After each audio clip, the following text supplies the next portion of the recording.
Elon Musk could be making a huge mistake when he's talking about cutting the government deficit by trying to make government more efficient. That sounds crazy, but he could be falling for the exact same type of trap that Trump fell for in 2016, and that frankly, Republicans have always fell for anytime they are duly elected into any governing office in America. Let me explain. This is just a disclaimer that I am actually not for bloating the government or increasing the government or government spending. The point of this video is to show you from a very strategic perspective how you should think and how you should also think outside of the box when you're simply trying to figure out an objective. And one of the key differentiators in the video that you're watching is that there is political gain and financial gain. They are not always the same, and you always need to separate those two factors. So even if you disagree with what I'm saying in the video you're about to watch, just know that one, I don't necessarily believe every point that I'm making in that video, but what I'm trying to do is show you from a very strategic perspective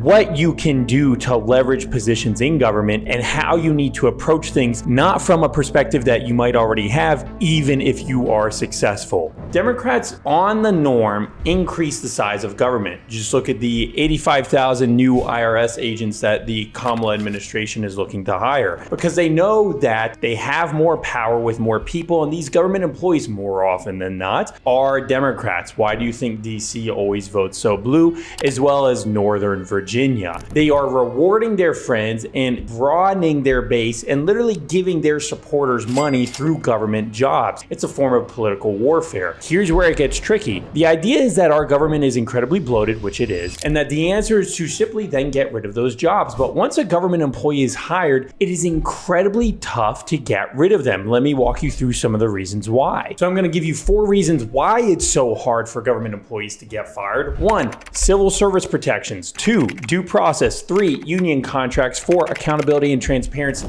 Once someone is hired in government, they can sue the federal government. They have all types of tricks and regulations that make it very hard to get rid of them, to the point where sometimes we are literally talking a year, 2 years, 3 years, and even at the end of that process, which they're working the entire time during when you're trying to get rid of them, they still manage to stay all on the government payroll, which means you're not only wasting an incredible amount of time trying to get rid of a position to create efficiency, but you're also decreasing your own power. Here's kind of what's odd and why Elon needs to flip the script on his original thinking and pivot from business strategy to government strategy. A lot of the times, Democrats do so well in implementing their governmental agendas because they have so many people at their fingertips ready to push forward. They like the bureaucracy because the bureaucracy sides with them and implements their agenda. But when you cut half of that bureaucracy out, you literally have half the workforce to implement what you want. You would think in a business sense that being lean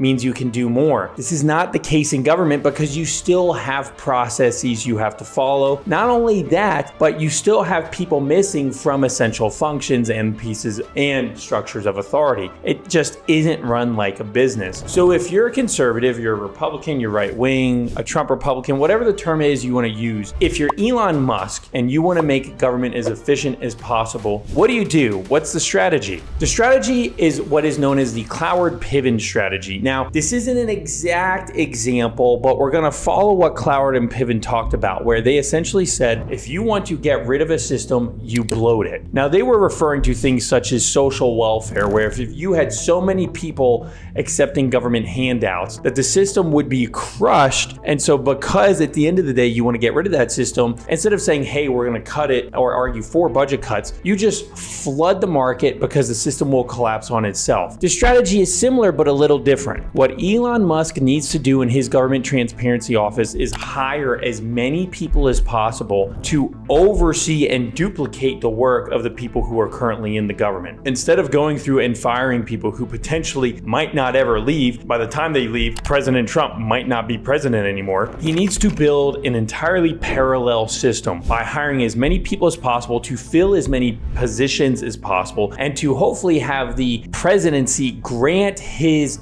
employees the authority to do anything they want to do in any federal administration. So instead of trying to fire the entire State Department, which is not only a huge legal battle, but has all the previous issues that I stated, you essentially hire twice the amount of State Department officials that are currently working there and tell the current ones they're not allowed to come to work. Sounds odd, sounds radical, but no one's getting fired. People are still getting paid. And as much as it's crazy to say, we're still going to print the money anyway. We have an unlimited budget, and we don't care about actually saving America money. We care about operational and political policy efficiency more than anything else. If you want not cost efficiency, but political efficiency, you have to bloat the government with your people, give your people the command, produce your agenda, as opposed to trying to get rid of the entrenched people that are already there. You have so many legal workarounds, like essentially telling people you're no longer able to come to work, but you are still employed, and also denying them access from being able to do the work they want, while creating parallel people to come in and take over their job for them. And if that strategy doesn't work, you overburden them with management to the point where everything they are doing is being managed, which takes more employees,